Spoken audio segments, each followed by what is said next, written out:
अज 12 रबीउल अव्वल यानी विलादत ख़ातमुन नबीयीन सल्लल्लाहु अलैहि वसल्लम के सिलसिले में दुनिया के कुंड कुर्स में नबी के सिरत जे मिलाद की खुशी में रैलियों कढी मिलाद वॾे धूमधाम से मनायो पियो वञे।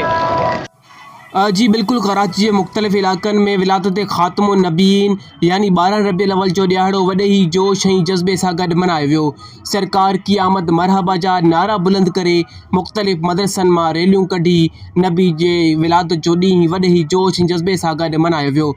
जीअं त शफ़ी मोहम्मद बलोच ॻोठ जे मदरसा फैज़ान मुस्तफ़ा सल्लल्लाहु अलैहि वसल्लम, जोगी मोड़, बेस कॉलोनी मोड़, अब्दुल्ला ॻोठ ऐं मुख्तलिफ़ इलाइक़नि जूं रैलियूं गॾु थी मरकज़ी रैली जो रुख़ करे पंहिंजे मंज़िल लाइ रवाना थिया।